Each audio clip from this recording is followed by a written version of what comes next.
Israel has intensified its strikes on Gaza City, with dozens of people injured, according to Palestinian media reports. Earlier, Israel issued evacuation orders to people in the area, telling them to head south to Al-Mawasi. The Israeli military says it's aiming to destroy the capabilities of terrorist organizations. The new evacuation order follows intense airstrikes this weekend, with Gaza's Civil Defense Agency reporting that Israeli strikes and gunfire killed at least 23 people on Sunday, including several women and children.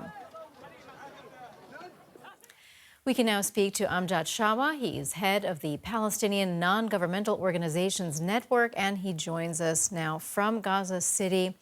So, as we've just mentioned, where you are, Gaza City itself is under these new evacuation orders from the Israeli military. What is the situation there right now? Thank you. It's very critical and very complicated horror that we are passing through. Since the early morning, people are starting to flee from different neighborhoods in the Gaza City. Already the north of Gaza Strip was forcibly evacuated, but I'm talking about the main neighborhoods in Gaza, the old city in Gaza City.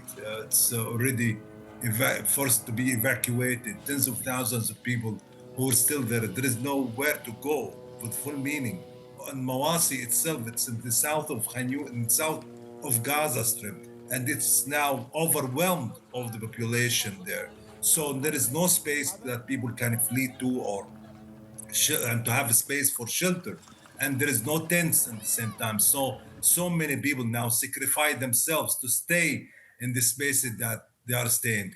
About now, the evacuated areas in Gaza Strip, it's more than 82% of the total distance of Gaza Strip. So 2.2 million just now staying in about 75 kilometers with no services, with no life conditions that we can offer as a humanitarian agencies. We can nothing. On the same time that we have these intensive airstrikes.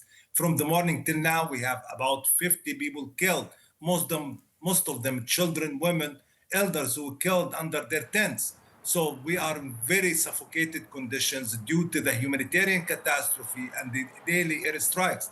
People are starving till death. Well, I did want to ask you about the humanitarian aid. Has any aid made it into northern Gaza in the past few weeks? 4 months now of the closure of the crossings, total closure.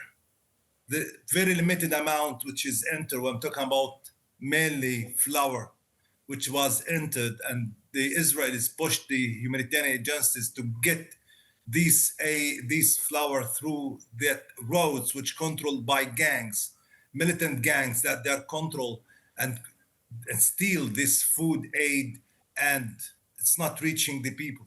So in Gaza North and the South, there is very limited amount which arrived. I'm talking about only a few thousand of people who received this aid. Now, 66 children and infants died because of the acute malnutrition. We have in the list about 100,000 children who are suffering from acute malnutrition, and they are in very serious health conditions, and we have high concerns about their lives.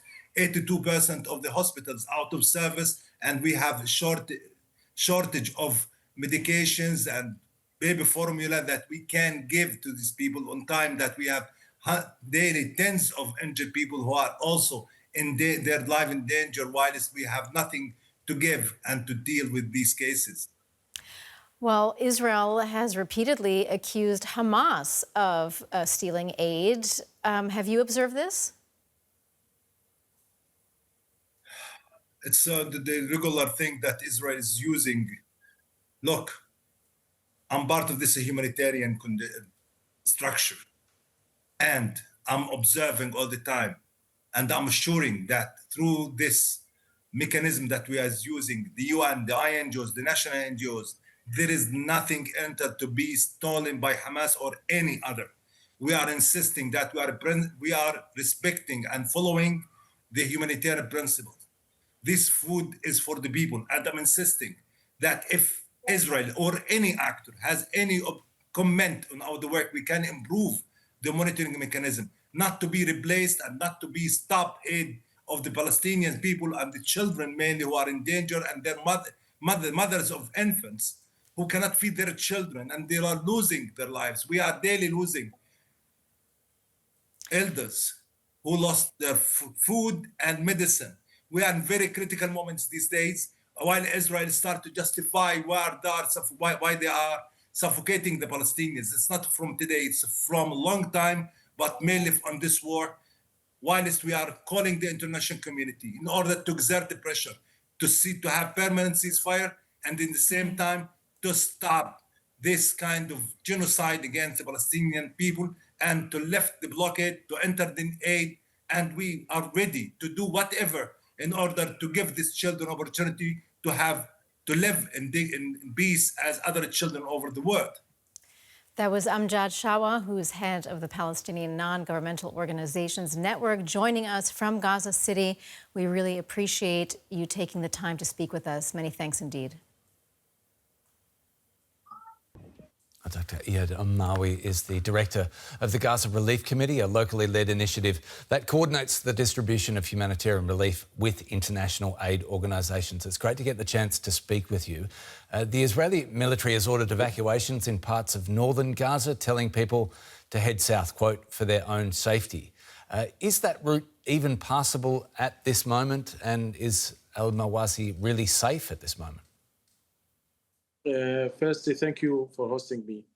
The new order of evacuation and repeated order of evacuation is deeply inhuman, and they need to increase the suffering of the civilians. The evacuation order exposes and forcibly displaced people without any shelters, without tents, without any green zone places. The Israeli military needs we as the civilians here believe that they need to increase the civilians' suffering. There is no place left to us to go. I don't know where those thousands and thousands of people will went. They in the street from the last night without any sufficient amount of foods or sweet waters. So the suffering here is incredible and unbelievable. Repeated orders, they force people to leave their homes without any basic needs. Al-Mawasi region, as you mentioned now, there is no place there's prepared before, and they didn't let the tent come into the Gaza freely and to establish a new tents. I don't know where's my people, where go, and where's the safety, where's the human rights. I don't know. The answer is just they need to increase our suffering heat. We haven't any chance to increase our aid distribution with this military situation and intensifying bombing and repeated orders of evacuation. Let's talk a bit about the US-backed aid distribution in Gaza, which the UN has labelled a killing field. As a coordinator, do you have direct interface with this new aid initiative? That's great questions. I mentioned that the GHF warehouses and distribution centers is a death trap. Our peoples have hundreds of casualties, more than 400 martyrs and 700 severe casualties. When they achieve their destination in the south of the Gaza, they kill them without any discrimination, with the drones and the shelter of tanks. I haven't seen something like that before in UN warehouses when they distribute foods and aids before this new GHF. It's just for public relation here. When my people went there multiple times to obtain some sufficient amount of foods, they return maybe martyrs or injuries. And also they increase the suffering of medical centers here that is still just a few centers still functioning here. So the GHF must stop now to secure our people and let the UN agencies under the international community supervision to control this distribution centers like WFP or ICRC. So the situation is more than we can talk about the death trap and the death by the famine. The famine is still targeting everything, especially the children and elderly people. We have no time to wait to persuade the GHF is ruling in some good rules. Let the UN agencies take their rules and everything will be okay here. Local humanitarian coordinator Eyad Amawi in Gaza. Really appreciate your time. Thank you. Thank you very much.